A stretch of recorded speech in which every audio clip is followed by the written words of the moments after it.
So today on the water, Red, we're actually on the hard water, and we're here with James Matthias, who is going to take us on an adventure into a backwater lake that has some beautiful brook trout. Yes. Well, I think we should get started. What do you think? This is going to be fun. Let's do it. Let's go, guys.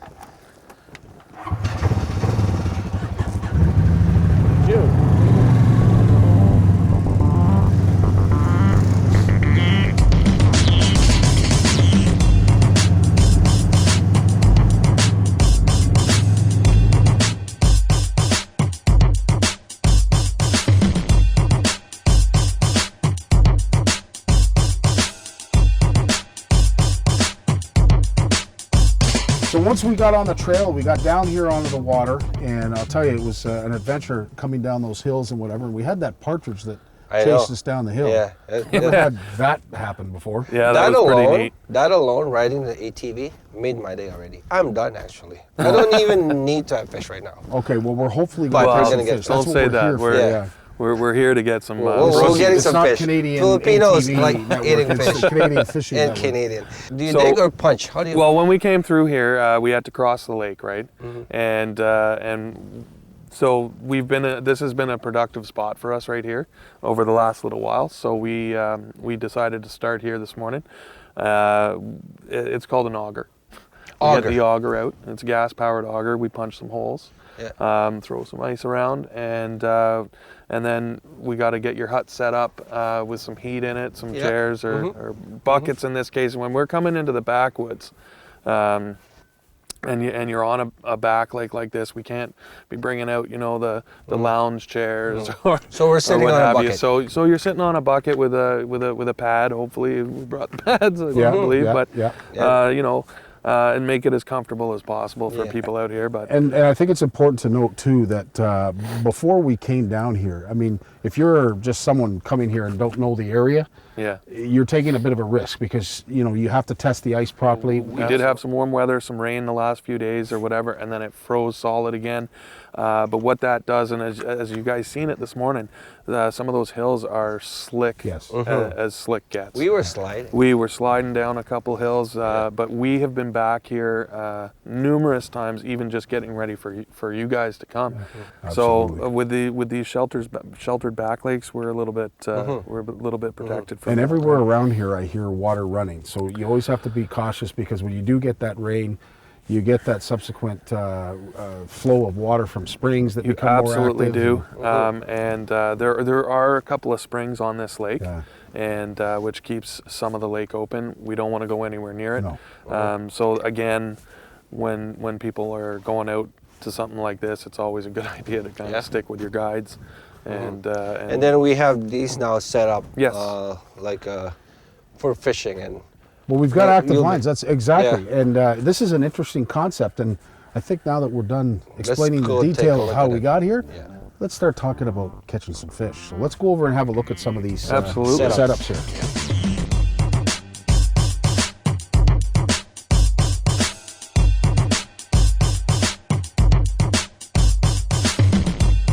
Okay, guys. So what we have here, this setup here is just a rod holder. We have light line on. We end up having a medium rod here, but you can use. It's actually really fun if you use some really light action rods, but which we do have set up in some of the other holes. So what we've got going on is a slip bobber kind of setup at the moment, just tipped at the bottom. Hold on, just a small hook and a minnow. Okay. And we set that in there. Let her go to the bottom. How deep are we? Right here, we're about 18 feet. 18 feet? Yes, but right behind us, like 6 feet behind us, like a drop off. is like 6 feet. Okay. Wow. 18 feet. And there's grass down there. There's some weeds down here, but there's some weeds actually behind us. Right now, it's mud. Okay. So the way this works is we just take the bobber and we set it on this piece of wood here, if we can. You can actually set it on the ice as well. And as soon as a fish hits it, it's going to take that line and the bobber will fall in the hole so that you know you have a fish. Now we're going for speckled trout, and they have very, very small mouths, and so that's why we have the small hook, and the very light line, so that they can just kind of swim around with that hook in their mouths. They tend to just kind of take it and swim away with it out of the group, and then they suck it in. So we want a little extra slack line here so that they can take that. If they feel resistance, that'll pretty much they'll get rid of the hook real They'll quick. spit it. They'll spit Absolutely. it. Okay. So you said speckled trout. Is it A brook trout. what you call a brook trout too? Yep. Yeah. They're not as prevalent this far south. Fortunately, we have the luxury of knowing some people that have a put and take type fishery here that is within a 4-hour drive of Toronto. Yeah. And as I said, you can pay a lot of money to go up and go into some of these fly-in camps to catch fish like this, because they are so beautifully colored. They've got unbelievable coloring on them, and they're a rare fish down this far. So it's nice. So it's like catching like a rare fish in your waters. That's the mystique. Or Maybe that's in southern Ontario. They are down in southern Ontario and in certain spots, but you're absolutely right. They're not nearly as many areas. So this is what hold you them. call like a priced fish. Yeah. This is a priced adventure and a priced fish. Okay.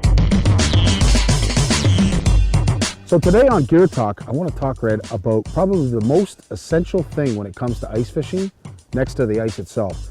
And this is the flasher. This flasher allows you to see your bait. Not only does it allow you to see the bottom, it allows you to see your bait. So as I jig it, you see how you see the bait there, rising and falling? So Is that one here? That one bar there. That's your bait. That's the bait, rising and falling. Yeah, and this one. And the one at the bottom is the actual bottom of this lake. That's the bottom. That's right. And then this one is the That's top just of the basically the top where the ice is. But the idea of this is, as you raise and fall, whatever it is that you're jigging, you're looking for something to show up at the bottom where structure starts and hopefully a fish begins, because what you're going to end up having is a bar that starts to follow your jig. As you raise, you're trying to get it off bottom to get it more agitated to bite. And the further off the bottom, the better chances that fish is going to have to strike your lure. So if you see a bar following your lure, That's correct. That's most certainly a fish. Absolutely. And I guess the good thing with that is you can see the distance of because if you go too high up, it's going to be too far from the fish to see. Right. It's going to get disinterested. So you want it, I guess, just in this enough distance for the fish to be still. Absolutely. Yeah. And as I said, the whole idea, like if we didn't have a flasher, we'd just be sitting here jigging. And we don't know where our baits are. We wouldn't know where our baits are. We wouldn't know if there's fish that are being attracted to it. But once you see that bar all of a sudden appear off the bottom and start to chase your lure, you start to lift it up and have it get more and more agitated, and then eventually it'll strike. And hopefully we'll catch one. Yeah, let's do it. This one's a little different. We don't have slack line on this one. It's a straight line down, but the whole idea is that the tip up itself is a slack line. So as soon as they take the minnow at the bottom, this turns, the flag comes up, there's a fish on it. And then it free spools. So like as they run, it just free spools like this, and more line they can take. It the gives line. it line. That's right. Yeah. But so I'll just reset that. And so it's very similar ideas, but this one's the more traditional type of tip up. Fantastic. Okay, so well, let's go catch some fish. Let's wait for our fish to come. Yes. Scotty, this fish coming. Let's go. God. Beautiful. Okay, grab a hold of it. Grab a hold of it. Where is it? It's set up. Yeah. Oh, there he is. Look at him. Oh, wait. Beautiful. Is this the fish we're looking That's for? the fish we're looking for, dude. Oh my God, look at the color of that. Oh man. What a gorgeous looking. Oh, that's a gorgeous looking brook trout. Can I lip this? You can do it you can try it if you want. Wow, look at the color. Look at the colors in that purple. fish. It's purple, rainbow. Oh my man. God. Pink and orange. That is beautiful, Red. Wow.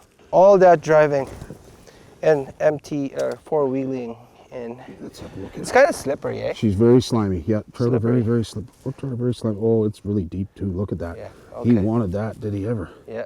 Is this the size that they grow to? Is this like They get a lot bigger, but this is typically the average size that of a brook trout. There you go. Yeah. Is this a baby or what is this? No, this would probably be a. Oh, I don't know enough about trout to know, but I would imagine that this is a fairly young trout. So you can lip it. But you can lip it. It's got teeth. You can feel the teeth. It's bleeding. Is it gonna die now? No. Well, we're probably going to eat this fish anyway. But oh, okay. I'd like to taste that. That is a gorgeous fish. I'll clean the blood off. That right there is worth the trip already for a small fish. There we go, buddy. Beautiful, beautiful, Nice. beautiful trout. Okay, let's catch some more, Scotty.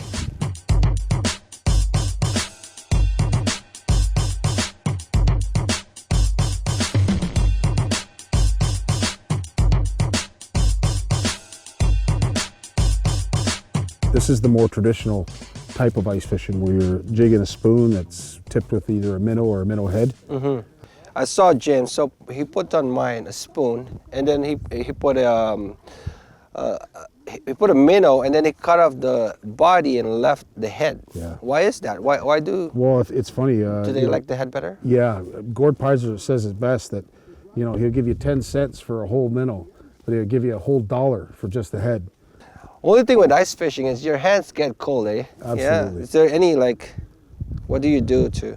Well, they've got some neat things in, you can get them anywhere, but Canadian Tire sells them. They're those hot pockets where you shake them, they come in a bag, and you can put them in your boots, you can put them in your gloves, and they produce heat. Yeah, and I see that one that you're wearing Well, too. this, I tell you, I don't know if I could be out on the ice as long as I have without my fired up gear, but these are battery powered. It's an acceleration of technology, to say the least, to be able to produce heat through battery power.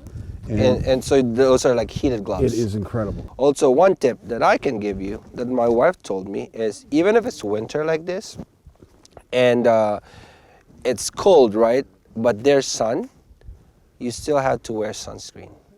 So, so basically we're just be jigging like this. That's it, and hopes we're going to see a few fish come into the screen, and eventually what you'll do is you'll just raise your tip, agitate them, and hopefully they follow it, and once they follow it up, you get a bite. There's actually a fish there. Look. There's a fish? Yeah. Where?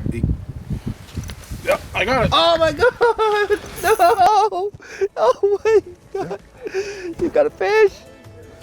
Wait. And it's a speckle too! Yeah, baby! Oh my God! That's the reason we use a flasher. Wow. Oh shit. Yeah, good call. No, don't get away. Don't. That was perfect.